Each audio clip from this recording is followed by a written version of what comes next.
তো hello guys, তোমরা আসলে কেমন আছো? তো আমি মোটামুটি ভালো আছি। তো আজকে যখন স্কুল কাটবেন নিকে, তো দুদিন ধরে আর কি এরকম তো বৃষ্টি নামছে, মনে হয় বৃষ্টি থামেই না আর কি। তো বৃষ্টি মেরে যাবেন স্কুল কাটবেন নিকে, তো হাতে 2-3 দিন প্ল্যান আছে। তো ঈদের কিন্তু আর মাত্র স্যার 7 দিন। তো 7 দিন আগে আঙ্গিরেন কার দোকান পুরা ভিড় থাকবো।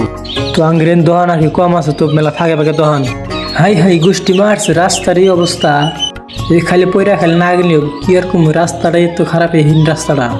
তো আমরা কিন্তু পাইছি, কিন্তু বাজারটা তো অল্প দূরে আছে। তো সেলুনে দোকানে এই পুরা ভিড়। তো দুজন ওই দোকান দেখা নিলাম, আর দুজন যাবো ওই দোকানে। তো আইসি আমার মানুষ 4 জন আছে, তো ভাবলাম দুজন ভাগ করে যায়, তো তাই দেরি হবো না আর কি। আমার চুলের যে অবস্থা, মনে করে যাচ্ছে কোদাল দিয়ে চুল কাটার নামবো আমার। তো আইনে হারে একজনে আমি বয়ে দিলাম, তো আমি বাজার তাহলে লাস্টে গাড়ি। তো এই দোকানটা নতুন ওপেনিং হয়েছে, এই কারণে আজকে আমি এলাম, ফার্স্ট এলাম এই দোকানে। তো আমার বাইরে থেকে কমসে কম 1 ঘন্টা না গাইতে, তো এনে তো আমি প্রত্যেকবারই কিন্তু এনে চুল কাটতে নিয়ে আসি। আমি বাইরে বলে থাকলে কি আর না থাকলে তো আমি তাও ইন আসি। ই আল্লাহ গোষ্ঠী মারছে, বৃষ্টি এসে বসে। তো আমি ইফতার হারানো, তো ইফতারে কিন্তু টাইম হারলো, কিন্তু তো তাড়াতাড়ি একটা সাইকেল পাই করে আর কি যাবেন না। তো হেলিকপ্টারটি নিয়ে দিলাম বাইরে বেলা দৌড়। তো ইফতারে কিন্তু টাইম হারলেও কিন্তু আর অল্প সময় আছে, মাত্র স্যার 20 মিনিট আছে। তো 20 মিনিট যা হারানো করতে।